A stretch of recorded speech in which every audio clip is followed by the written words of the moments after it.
Airbnb changed the Canadian real estate market forever. I mean, how did we go from this I'm a 20-year-old six-figure Airbnb host and seven-figure entrepreneur. to this? It's estimated that short-term rentals are taking away more than 16,000 homes. As much as 20% of all the increases in rent in the province can be explained by the growth of short-term rentals. How about you get the out of my house? But are the short-term rentals really as big of a problem as some people think it is? Well, we're going to talk about that. We're going to talk about the new legislation and how I think they missed the mark. I think there's better legislation that could be put out. But we're also going to be talking about how both tenants and landlords are to blame for this current short-term rental dilemma. And some of you watching aren't going to like the conclusions. Let's start with the tenant side of the problem, because I think it's really easy based on the media and what we hear all the time that Airbnb owners or these landlords are somehow the root of all the problems, and that somehow tenants are blame-free. And this isn't to say that all tenants are the problem, just some, just like all landlords aren't the problem, just some. 4 months ago, CBC held a live conversation called Airbnb Hosts versus Renters, and it was a really good conversation. But in there was one tenant in particular that really encapsulated the problems that some of the tenants are bringing to the table. And it reminded me of a joke about two communists. When I was a kid, my parents told me a story about two communists that were talking to one another. One said, "Let me ask you, if you had two houses, would you give me one?" And the other said, "Of course, you're my fellow communist. Of course I give you one." "If you had two cars, would you give me one?" "Yeah, why are you even asking? Of course I give you one." "If you had two chickens, would you give me one?" "No." "Why not?" "Well, I have two chickens." The joke, of course, being that the first communist was willing to give the house and the car, things that he didn't have, if he were to have them, but he wasn't willing to part with the chicken that he already had because, well, he had it and it was his.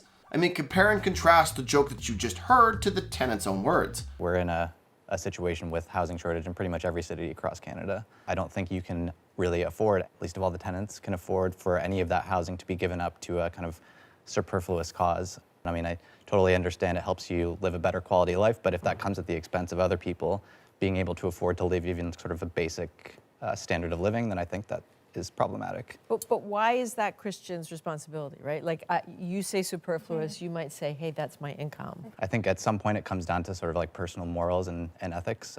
I wouldn't be looking to sort of exploit something that I view as a basic human right. Everyone should have a right to housing. For a long time, landlords have done long-term rentals, and it's made them plenty of money. So basically what he's saying is that if he did own a house, but gosh darn it, he doesn't, so he's not in that position. But if he did, he would not be using it to profit off other renters. So then does that also mean that he'd be willing to take on a bunch of renters into his house and allow them to live there for free and help solve some of the rental crisis? Well, I'll let you make your own assumptions about what he'd actually do if he was really in that situation. Now, if you're watching this and you're a renter, you might think that I'm anti-regulation for these short-term rentals, and nothing could be further from the truth. I don't even own short-term rentals, so I don't even have a horse in this race from that perspective. I think that there should be regulations to govern short-term rentals, but I also think that they need to be the right regulations.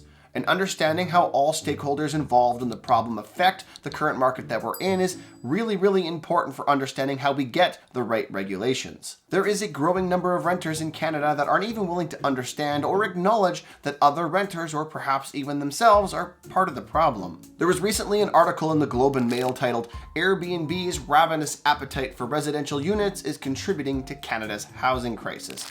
And it was written by Thorben from Fairbnb, a not-for-profit that, in their own words, supports efforts to ensure short-term rental regulations in Canada protect housing security, convening voices from tenant organizations, the regulated hotel and B&B industry, property owners, academics, and other concerned citizens. And while I can't say for certain, although if you read the article yourself, you can make your own judgments, I would bet money that the author does not own a home, because he comes across as a jaded renter that is more than willing to point across the aisle and say, all of those short-term rental holders, they are the problem.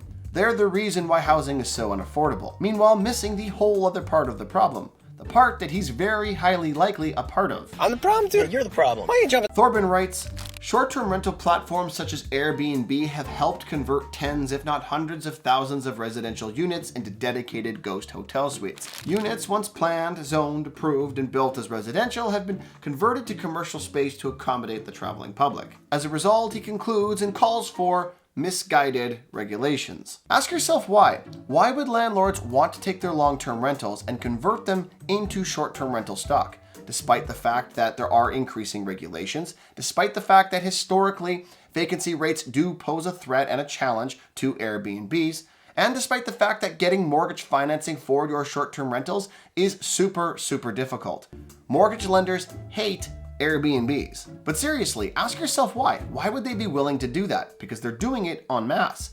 Some reports even go so far to say that as much as 17,000 additional units converted from long-term to short-term over the past summer. And it's not because of the simplified, because they make more money type of answer, because in some cases that's not even true. Remember that number one, short-term rentals have significantly higher vacancy rates. There are less days of the month where the property's actually generating a profit. And then number two, on those days that are generating a profit, Airbnb isn't cheap. Airbnb charges the renters about 15% on top of what the host actually receives.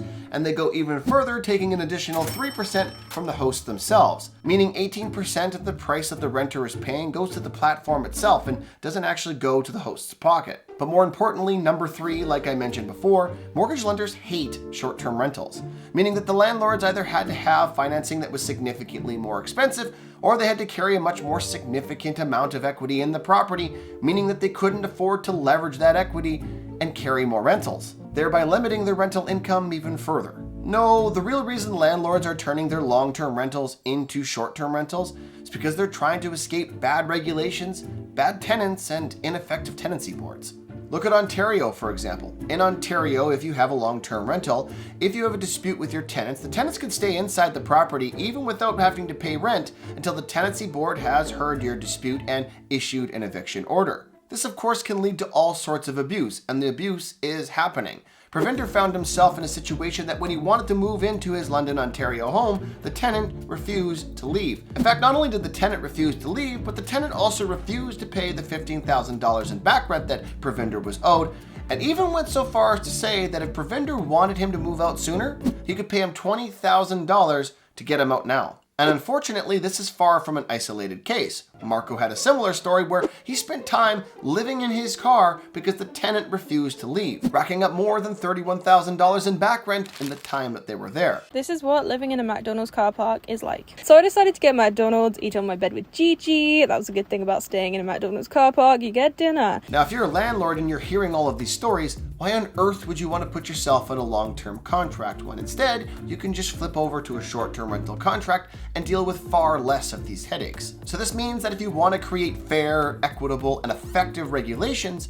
you have to create regulations that hit the root causes of the problem that we're currently in, which means that you're not just going after the bad landlords, but you're going after the bad tenants as well. Otherwise, all you end up doing is what we've been doing for the past few years, creating bad regulation after bad regulation, trying to hit the main problem, but creating secondary and tertiary problems as a result. Think of all of the government measures that were put in place over the last 5-6 years that were supposedly going to fix the housing market. There was an empty homes tax that was implemented, depending on which province you lived in, that was trumped up to be this big thing that was going to make a dent in the housing crisis, but barely did anything. You had speculation and vacancy taxes. That was a buzzword for a while, and that was really going to solve things. And then, of course, who could forget the foreign buyers ban that, once implemented, resulted in a net loss of housing affordability because foreign builders that were here building houses for Canadians suddenly weren't able to create these projects and put many of them on hold even after it was patched. That just makes no fucking sense. I mean, it's just bullshit. And just as a quick side note, let's also not forget that there was a loud minority actively cheering on rent caps like we discussed in previous videos.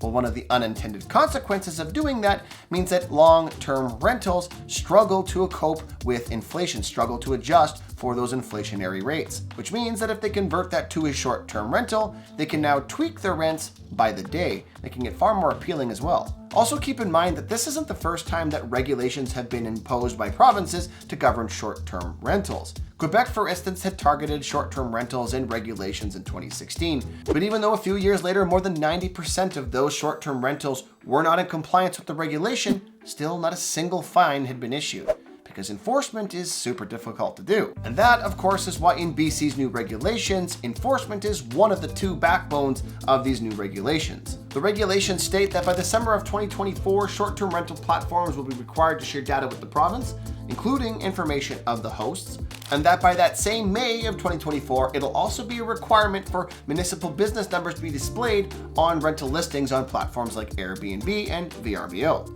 The second thing that this regulation is hoping to achieve beyond enforcement is which properties are eligible to be short-term rentals. The hope is that by May of 2024, when these regulations go into effect, that there will be a principal residence requirement for short-term rentals, meaning people can only rent out the home in which they live in for the majority of the year, essentially turning people that currently own Airbnbs from being mini hotel owners to being bed and breakfasts.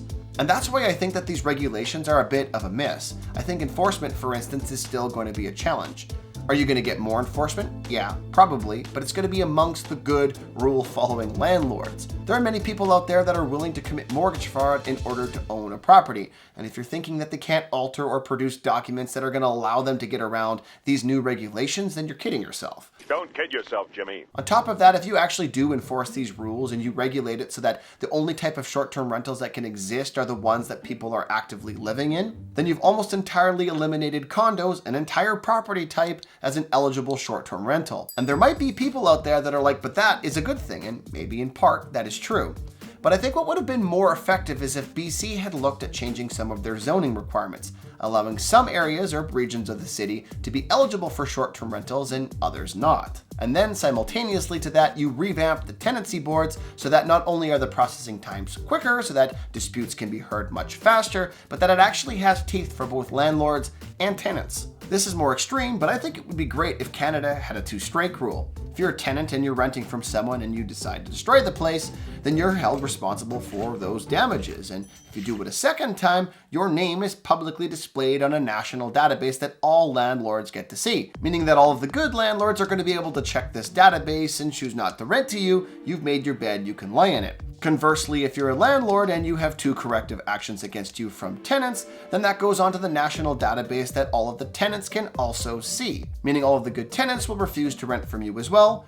That way, all of the shitty landlords get all of the shitty tenants. It's a match made in heaven. Because let's be serious, while there are shitty tenants out there, there are also shitty landlords. And there is story after story after story after story of landlords doing shitty and crummy things. So having a public list of all of the grievances where people are called out by name, I don't think would necessarily be a bad thing. Screw privacy. Let's go for some transparency for a change. When you understand that it's a government's responsibility to provide housing and shelter for its citizens, after all, home ownership is a privilege, but shelter and housing is a right, then you understand that one of the tools in the government's toolbox is regulations. And I don't think anyone's arguing that government should not be involved in regulating housing.